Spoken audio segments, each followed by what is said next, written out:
नमस्कार दोस्तों। अच्छे वक्त की गई तैयारी मुश्किल वक्त को भी आसान बना देती है। दोस्तों, ऐसी ही एक तैयारी है जो पेंशनर को अपने डॉक्यूमेंट के लिए करनी चाहिए। तो इस काम को करने के लिए आपको किसी खास मौके की ज़रूरत नहीं है कि आपके सामने जब परेशानी आए कि आपकी पीपीओ की गड़बड़ी हो या किसी चीज़ की प्रॉब्लम आए।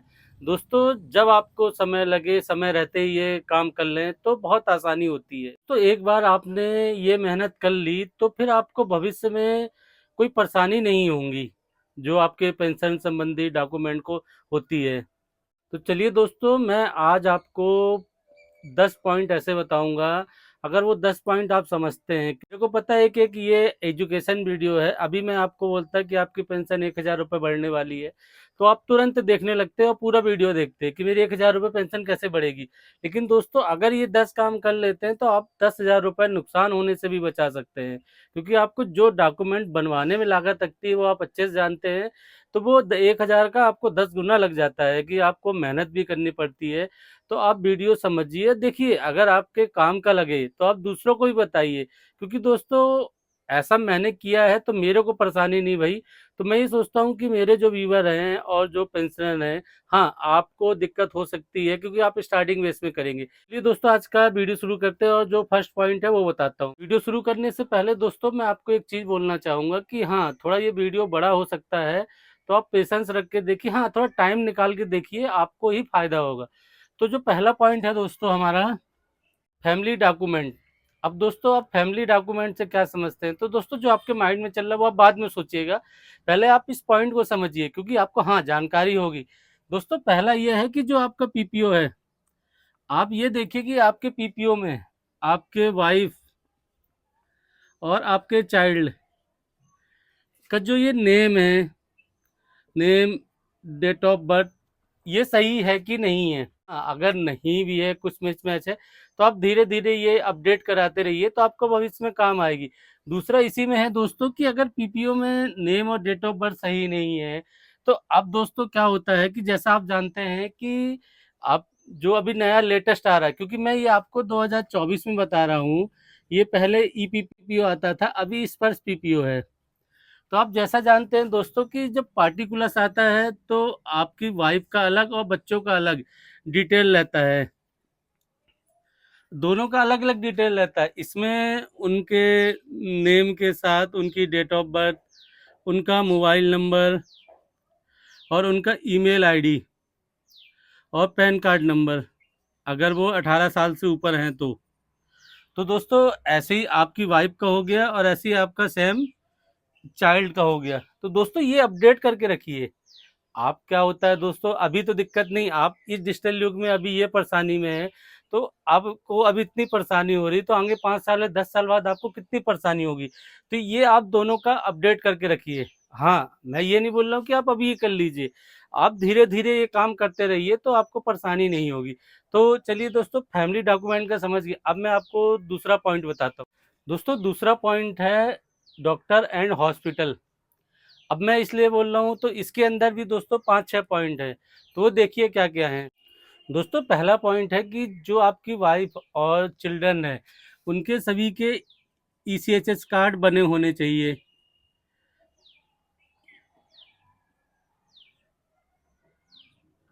आपके ईसीएचएस कार्ड बच्चों के या फैमिली के हैं, वो आप बनवा लीजिए, क्योंकि ट्रीटमेंट इतना महंगा होता जा रहा है तो आपको बहुत दिक्कत जाएगी सिविल में ट्रीटमेंट कराने के लिए। इसी में दोस्तों दूसरा पॉइंट है कि जो आपके फैमिली या बच्चे हैं, उनको ईसीएचएस पुरौनी क्लिनिक में आप जब विजिट कराते हैं तो उनको ये बताइए कि यहाँ से आपका कार्ड पिनअप होता है, यहाँ से आरएमओ देखता है, फिर यहाँ से मेडिसिन मिलती है और रेफरर कहाँ से मिलता है। क्योंकि अगर आप काम में बिजी हो चुके हैं तो बच्चों को पूरा गाइड करिए, क्योंकि बस आप ये नहीं गए, आप बच्चों को बैठा दिए दवाई कराने के लिए, उनको दिखाए डॉक्टर लिए दवाई लेके चले आए, इतना मत कीजिए। उनको पूरी चीज़ गाइडेशन ईसीएच पॉली क्लिनिक में दीजिए कि जो रेफरर मिलता है, तो वो रेफरर एमएच के लिए अलग मिलता है, सिविल सर्जन के लिए अलग मिलता है। तो वो चीज़ें हैं, आप उनको ये बताइए। तीसरा इसी में है दोस्तों कि जो ईसीएचएस रेफरर होता है, आप जैसा जानते हैं कि आपको तो पता है कि रेफरर के बारे में, तो ये बच्चों को बताइए कि रेफरर 2 तरीके के होते हैं, एक एमएच के लिए होता है, एक होता है इम्पेयर्ड हॉस्पिटल के लिए। तो उनको ये बताइए कि ये रेफरल होता है, ये प्रॉब्लम है, तो बच्चे भी समझेंगे, तो आपको इतनी दिक्कत नहीं जाएगी और भविष्य में, क्योंकि अब ये डिजिटल युग चल रहा है कि आप हर चीज़ के लिए आप क्यों पीछे-पीछे भागें? तो उनको भी सिखाइए कि कैसे-कैसे रेफरल मिलता है, कितने दिन के लिए वैलिड होता है कि आप 1 महीने या 3 महीने के लिए कि 6 विज़िट कर सकते हैं कि 9 विज़िट कर सकते हैं। तो आप उनके बारे में बताइए। इसी के बाद आता है दोस्तों, इसी में सबसे ज़रूरी चीज़ कि जो ईसीएचएस है, इम्पेयर्ड हॉस्पिटल। दोस्तों आप वाइफ और बच्चों को ईसीएचएस इम्पेयर्ड हॉस्पिटल के बारे में बताइए कि अब देखिए, इम्पेयर्ड हॉस्पिटल में हॉस्पिटल का ये नेम हो गया और ये हो गया उनका मोबाइल नंबर। आप जितने भी ईसीएचएस इम्पेयर्ड है, एक लिस्ट में उनको बताइए कि देखिए ये हॉस्पिटल का नाम है, कोई भी एग्जाम्पल की एबीसी है उनका नाम, और ये मोबाइल नंबर है 123 से लेकर 10 तक। तो ये उसके बाद उनको ये भी समझाइए कि ये आई के लिए है, ये हार्ट के लिए है। ये सभी चीज़ बताइए कि अगर उनको कोई प्रॉब्लम हो सकती है तो इमरजेंसी में अपने नज़दीकी इम्पेरियल हॉस्पिटल में जाना है, तो वो बाद में परेशानी ना हो। वो एक लिख के भी रख सकते हैं दोस्तों, ये दस्तावेज बनाने होते हैं, जैसे कहा जाता है ना कि दस्तावेजों का दस्तावेज बनाइए, तो ये पेंशनरों के लिए है। तो एक पेपर में भी लिख के रखिए, वो मैं आगे आपको बताऊंगा कि वो कैसे करना है आपको। तो दोस्तों ये दूसरा पॉइंट क्लियर हो गया। अब मैं चलता हूँ जो तीसरा पॉइंट है दोस्तों, इंश्योरेंस। इंश्योरेंस के बारे में क्या है कि जैसे आप बैंक से पेंशन लेते हैं, तो आपका डीएसपी पेंशन अकाउंट है, तो आप उसके बारे में बताइए कि क्या क्या आपको लागू है। दूसरा इसी में है दोस्तों कि आपका जो एजीआई से आप जब रिटायर्ड हुए थे, तो आपको एजीआई से एक बॉन्ड मिला था, तो उसका बताइए कि वो कितने सालों के लिए वैलिड होता है। तो आप जैसा जानते हैं ये 30 सालों के लिए वैलिड होता है, 13 ईयर्स के लिए वैलिड होता है। ये कब से लागू होता है? डेट ऑफ रिटायरमेंट से। और इसका अमाउंट भी बताइए, कितना अमाउंट मिलेगा और कहाँ कहाँ भेजना है, उस फॉर्म में लिखा रहता है। तो ये भी उनको बताइए कि बाद में आप पता चले कि आप तो ना बताएं और बाद में कुछ प्रॉब्लम हो। तो बहुत से केसेज ऐसे हुए हैं जो जानकारी के अभाव में क्लेम नहीं कर पाए। तो दोस्तों मेन चीज़ इंश्योरेंस में तो दो ही चीज़ आती है। देखिए जो पब्लिक किया इंश्योरेंस वो अलग है, मैं सिर्फ पेंशनरों को उनके जो जरूरी जरूरी चीज़ है। हाँ, मैं अगर इंश्योरेंस में आपको बताने लगा कि आपने बजाज का लिया है या किसी का भी लिया है, तो आप पूरा इंश्योरेंस का तो बहुत वीडियो लंबा हो जाएगा, तो मैं शॉर्टकट में आपको बता रहा हूँ कि उतनी प्रॉब्लम ना जाए। तो आपने इंश्योरेंस समझ गया, आप चलिए नेक्स्ट पॉइंट की ओर चलते हैं। दोस्तों इसी में चौथा पॉइंट आता है डॉक्यूमेंट संभाल के रखें। तो डॉक्यूमेंट में क्या होता है दोस्तों कि आप देखिए, पहले आपकी जो वाइफ और चिल्ड्रन हो गए, तो दोस्तों आपको डॉक्यूमेंट इनके जो सबसे इम्पोर्टेंट डॉक्यूमेंट क्या है दोनों के, आपका ये आधार कार्ड, पैन कार्ड। दोस्तों ये मेन चीज़ है, इन दोनों का आपको करेक्ट करके संभाल के रखें। इसी के साथ दोस्तों आता है इसमें इंडिविजुअल इंडिविजुअल डॉक्यूमेंट। अब दोस्तों इंडिविजुअल डॉक्यूमेंट में क्या क्या आता है, जैसे आपके जितने आर्मी के डॉक्यूमेंट हो गए, आप जब रिटायर हुए होंगे तो आपको आर्मी कुछ डॉक्यूमेंट मिले होंगे, तो आपके पूरे आर्मी के डॉक्यूमेंट हो गए। आपका आधार कार्ड हो गया, पैन कार्ड हो गया, आपका ड्राइविंग लाइसेंस हो गया, आपकी आरसी हो गई, जो आप व्हीकल लिए होंगे उनकी आरसी हो गई, और इसी में दोस्तों आपके ये क्रेडिट कार्ड हो गए या डेबिट कार्ड हो गए। दोस्तों ये बेसिक चीज़ें हैं, लेकिन कभी कभी हम ध्यान नहीं देते, तो ये डॉक्यूमेंट को आपको संभाल के रखना चाहिए। दोस्तों आपने चौथा पॉइंट समझ गए, अब मैं चलता हूँ पांचवें। दोस्तों पांचवा पॉइंट है सर्टिफिकेट। तो सर्टिफिकेट में क्या है दोस्तों कि देखिए, आप अपना और वाइफ और चाइल्ड का, दोस्तों इसमें तीनों इंक्लूड होंगे, आप अपना, वाइफ का और चाइल्ड का। देखिए सबसे जरूरी चीज़ क्या है इसमें, आपका हो गया, एक हो गया मूल निवासी, एक जाति प्रमाण पत्र। देखिए मूल निवासी जाति के साथ होता है जन्म प्रमाण पत्र। आपके तो ये तीनों हो जाएंगे और बच्चे के ये तीनों हो जाएंगे, और वाइफ के लिए आपका हो गया एक मैरिज सर्टिफिकेट। देखिए आप तो ये अपना इंडिविजुअल का कर लिए, अब मैरिज सर्टिफिकेट हो गया, क्योंकि अब एडवांस हो रहा है 2024 के बाद। अब होता है, तो कोई ये नए पेंशनर भी तो देख रहे होंगे, तो मैं उनको भी बता रहा हूँ कि अब मैरिज सर्टिफिकेट हो गया, और जितने ऑल एजुकेशन एजुकेशन सर्टिफिकेट, दोस्तों ये सर्टिफिकेट आप संभाल के रखिए। देखिए इनकी कब जरूरत पड़ जाए, कहाँ पड़ जाए, आपको बाद में नहीं समझ में आएगा। तो ये सर्टिफिकेट आप संभाल के रखते हैं तो आपको दिक्कत नहीं जाएगी। अब मैं चलता हूँ, जो नेक्स्ट पॉइंट है अपना, नेक्स्ट पॉइंट है दोस्तों बैंक डॉक्यूमेंट। अब बैंक डॉक्यूमेंट में दो तीन चीजें हैं दोस्तों। पहला है कि आप तो, जो सबसे पहली चीज है कि आप जॉइंट अकाउंट कराइए। आप अपनी वाइफ के साथ आपका अपना जॉइंट अकाउंट कराइए। दूसरी चीज, आपका जिस ब्रांच में भी अकाउंट है, आप उसका आईएफएससी कोड और माइक्रो कोड, ये एक पेपर में लिख के रखिए कि आपका माइक्रो कोड, आईएफएससी कोड और अकाउंट नंबर। आप पासबुक के भरोसे मत रहिए, ये भी चीज़ एक कहीं लिख के रखिए। इसके बाद दोस्तों आता है कि जैसे आप पेंशनर हैं, तो जो आपके पीपीओ में नेम है, आप कोशिश कीजिए कि जब आप जॉइंट अकाउंट खुलाएंगे तो वही नेम आपकी वाइफ का अकाउंट में होना चाहिए। मेन चीज़ ये है दोस्तों। हाँ, अगर आप नॉमिनी भी करते हैं किसी को, तो जो पीपीओ में नेम है एज पर वही होना चाहिए, क्योंकि बाद में जब कभी पेंशन स्टार्ट की जाती है दोस्तों, तो बोला जाता है कि अगर जॉइंट अकाउंट है तो फटाफट हो जाता है, और पीपीओ में जो नाम है आपने वैसा कराया तो कोई दिक्कत नहीं जाती है। क्योंकि अगर आपने ये अकाउंट दिया पेंशन स्टार्ट कराने के लिए, उसमें नाम अलग इसमें अलग, तो दिक्कत जाती है। तो ये डॉक्यूमेंट बैंक के आप ऐसे कराइए कि जो आपका पीपीओ उस अनुसार करा लीजिए। इन्हीं के बाद आता है दोस्तों कि जो विलेज में रहते हैं, मैं उनके लिए बोल रहा हूँ, ये सिटी के लिए नहीं, मैं सिटी के लिए भी बता के, सिटी वाले पेंशनरों के लिए भी बताऊंगा। बैंक पेंशनरों के लिए है कि जो आपकी पासबुक होती है, आप पासबुक भर जाए, एक हो जाए, दो या तीन, जितनी भी हो जाए, आप उनको स्टोर करके रखिए। स्टोर करके क्यों रख लिए? आपको पता है कि अभी 2006 से और 2012 में 14 में आपको पता था कि 568 के एरियर, 631 के एरियर की एंट्री देखना है तो कहाँ मिलेगी? तो ये पासबुक संभाल के रखिए। और ऐसे ही जो सिटी में रहते हैं और जो लैपटॉप वगैरह चलाना जानते हैं, तो वो हर साल का, एक साल का स्टेटमेंट रखें। वैसे भी बैंक भेजता है उनको स्टेटमेंट ऑनलाइन, तो वो एक फाइल में कहीं कंप्यूटर में सेव करके रखें, तो वो स्टेटमेंट बना के रखेंगे तो ये एक फायदा जाएगा। तो दोस्तों ये बैंक संबंधी हो गया। अब चलते हैं नेक्स्ट पॉइंट। सातवां पॉइंट है दोस्तों पेंशनर के लिए पेशेवर। अब आप पेशेवर क्या समझे?